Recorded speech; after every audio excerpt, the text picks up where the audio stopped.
ಮುಳ್ಳಯ್ಯನಗಿರಿಯ ದತ್ತಪೀಠದಲ್ಲಿ ಚೌತಿಕಾಯಿ ಒಡೆಸೋ ಪಾರಂಪರಿಕ ಆಚರಣೆ ನಡೆಯಲಿದ್ದು ಆಗಸ್ಟ್ 27ರಂದು ಪ್ರವಾಸವನ್ನ ಮುಂದೂಡುವಂತೆ ಜಿಲ್ಲಾಡಳಿತ ಮನವಿ ಮಾಡಿದೆ. 40ಕ್ಕೂ ಹೆಚ್ಚು ಗ್ರಾಮದಿಂದ ಜನರು ಆಚರಣೆಗೆ ಪ್ರತಿ ವರ್ಷ ಕಸಬಾ, ವಸ್ತಾರೆ, ಜಾಗರ 3 ಹೋಬಳಿಗಳಿಂದ ಆಗಮಿಸಲಿದ್ದು ವಾಹನಗಳ ದಟ್ಟಣೆಯಾಗುವ ಹಿನ್ನೆಲೆ ಮುಂದೂಡುವಂತೆ ಮನವಿ ಮಾಡಿದ್ದಾರೆ.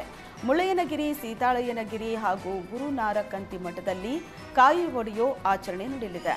ಜನರಿಗೆ ಅನುಕೂಲ ಮಾಡಿಕೊಡೋದಕ್ಕೆ ಪ್ರವಾಸಿಗರು ಪ್ರವಾಸ ಮುಂದೂಡುವಂತೆ ಚಿಕ್ಕಮಗಳೂರು ಜಿಲ್ಲಾಡಳಿತ ಮನವಿ ಮಾಡಿದೆ.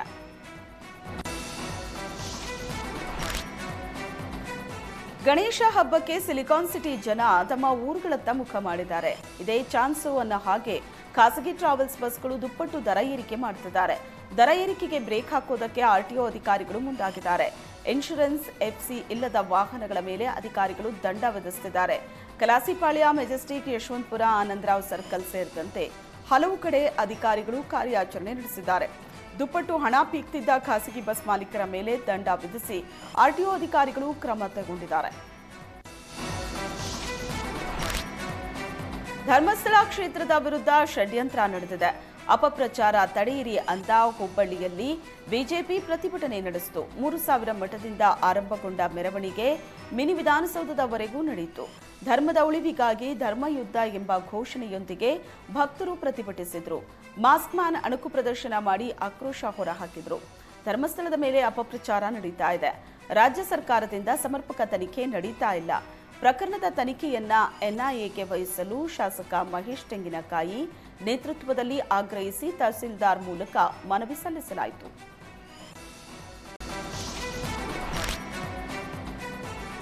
ಮುಳ್ಳಯ್ಯನಗಿರಿಯ ದತ್ತಪೀಠದಲ್ಲಿ ಚೌತಿಕಾಯಿ ಒಡೆಸೋ ಪಾರಂಪರಿಕ ಆಚರಣೆ ನಡೆಯಲಿದ್ದು ಆಗಸ್ಟ್ 27ರಂದು ಪ್ರವಾಸವನ್ನ ಮುಂದೂಡುವಂತೆ ಜಿಲ್ಲಾಡಳಿತ ಮನವಿ ಮಾಡಿದೆ. 40ಕ್ಕೂ ಹೆಚ್ಚು ಗ್ರಾಮದಿಂದ ಜನರು ಆಚರಣೆಗೆ ಪ್ರತಿ ವರ್ಷ ಕಸಬಾ, ವಸ್ತಾರೆ, ಜಾಗರ 3 ಹೋಬಳಿಗಳಿಂದ ಆಗಮಿಸಲಿದ್ದು ವಾಹನಗಳ ದಟ್ಟಣೆಯಾಗುವ ಹಿನ್ನೆಲೆ ಮುಂದೂಡುವಂತೆ ಮನವಿ ಮಾಡಿದ್ದಾರೆ.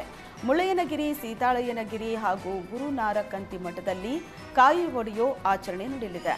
ಜನರಿಗೆ ಅನುಕೂಲ ಮಾಡಿಕೊಡೋದಕ್ಕೆ ಪ್ರವಾಸಿಗರು ಪ್ರವಾಸ ಮುಂದೂಡುವಂತೆ ಚಿಕ್ಕಮಗಳೂರು ಜಿಲ್ಲಾಡಳಿತ ಮನವಿ ಮಾಡಿದೆ.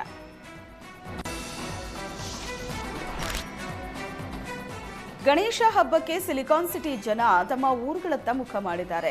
ಇದೇ ಚಾನ್ಸು ಅನ್ನೋ ಹಾಗೆ ಖಾಸಗಿ ಟ್ರಾವೆಲ್ಸ್ ಬಸ್ಗಳು ದುಪ್ಪಟ್ಟು ದರ ಏರಿಕೆ ಮಾಡುತ್ತಿದ್ದಾರೆ. ದರ ಏರಿಕೆಗೆ ಬ್ರೇಕ್ ಹಾಕೋದಕ್ಕೆ ಆರ್ಟಿಒ ಅಧಿಕಾರಿಗಳು ಮುಂದಾಗಿದ್ದಾರೆ. ಇನ್ಶೂರೆನ್ಸ್, ಎಫ್ಸಿ ಇಲ್ಲದ ವಾಹನಗಳ ಮೇಲೆ ಅಧಿಕಾರಿಗಳು ದಂಡ ವಿಧಿಸುತ್ತಿದ್ದಾರೆ. ಕಲಾಸಿಪಾಳ್ಯ, ಮೆಜೆಸ್ಟಿಕ್, ಯಶವಂತಪುರ, ಆನಂದರಾವ್ ಸರ್ಕಲ್ ಸೇರಿದಂತೆ ಹಲವು ಕಡೆ ಅಧಿಕಾರಿಗಳು ಕಾರ್ಯಾಚರಣೆ ನಡೆಸಿದ್ದಾರೆ. ದುಪ್ಪಟ್ಟು ಹಣ ಪೀಕ್ತಿದ್ದ ಖಾಸಗಿ ಬಸ್ ಮಾಲೀಕರ ಮೇಲೆ ದಂಡ ವಿಧಿಸಿ ಆರ್ಟಿಒ ಅಧಿಕಾರಿಗಳು ಕ್ರಮ ಕೈಗೊಂಡಿದ್ದಾರೆ. ಧರ್ಮಸ್ಥಳ ಕ್ಷೇತ್ರದ ವಿರುದ್ಧ ಷಡ್ಯಂತ್ರ ನಡೆದಿದೆ. ಅಪಪ್ರಚಾರ ತಡೆಯಿರಿ ಅಂತ ಹುಬ್ಬಳ್ಳಿಯಲ್ಲಿ ಬಿಜೆಪಿ ಪ್ರತಿಭಟನೆ ನಡೆಸಿತು. 3000 ಮಠದಿಂದ ಆರಂಭಗೊಂಡ ಮೆರವಣಿಗೆ ಮಿನಿ ವಿಧಾನಸೌಧದವರೆಗೂ ನಡೆಯಿತು.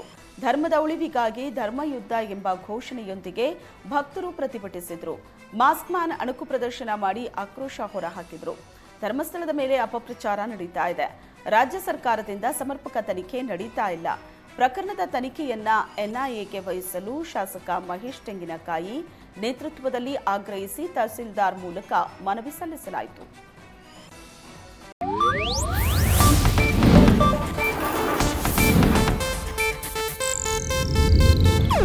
ಇದು ಏಷ್ಯಾನೆಟ್ ನ್ಯೂಸ್ ನೆಟ್ವರ್ಕ್ ಪ್ರಸ್ತುತಿ.